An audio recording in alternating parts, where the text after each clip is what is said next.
I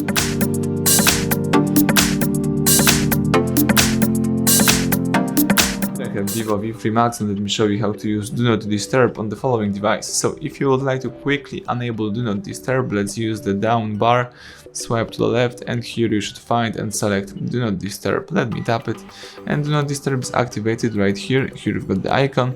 You can also find Do Not Disturb settings by using the settings icon.